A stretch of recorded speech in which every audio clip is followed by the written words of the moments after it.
What's up, everybody? Noah is back here for my review of A Winning Team. When soccer player Emily finds herself no longer in the game, she teams up with Ian, a laid-back small-town coach, to lead her niece's team to the playoffs. This is a film that does not really go into the actual game of soccer, instead of building the relationship, but we do get a little bit of soccer, including some training exercises, some practices, and a little bit of the actual games, but they don't really focus on the actual sport. They talk about what they can do to improve the team, but we never see them actually implementing those things they talk about. So what we have here is a romance movie that has very little chemistry between our two stars here. Christopher Palaha can have pretty good chemistry with just about anybody, but this is not a film that I think was up to the Hallmark standard. A Winning Team does have something going for it, and it is that it's a bit of a different looking Hallmark film. It's a bit darker, and it has a bit of a very dark tone to it. It's a film that does go into the romance a little bit, but it doesn't feel like a whole lot happens in this film. Emily is suspended from her team after she's led them to multiple championships, and she goes back to her hometown. And I think it's her hometown, but to help coach her niece's soccer team and help lead them to the playoffs. Nor do they show you any of the actual playoffs. They don't show you any of that.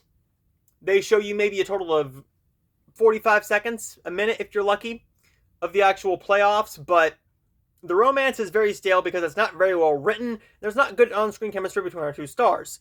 And you can't really force on-screen chemistry, but if your writing is lacking, then you can't really build anything either.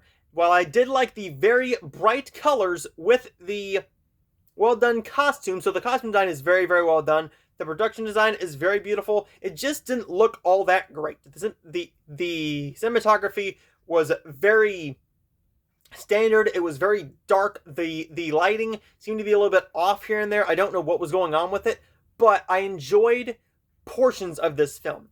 When we get a moment between Emily and her niece, that works. We have an emotional aspect that doesn't really hit because there's multiple things that happen in this film.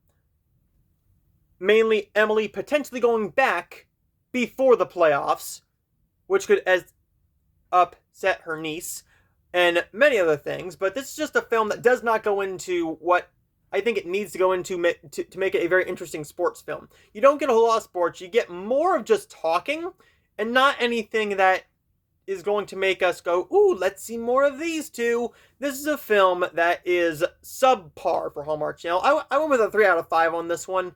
I didn't hate this one. It's just one of the weaker Hallmark films, and I'm not going to say there will be ones that are not worse, really, but there probably will be. I'm just saying that A Winning Team is not one that I'm going to remember watching until I look at the actual list of Hallmark films. But I'm going to give A Winning Team a C. I will show you guys next time.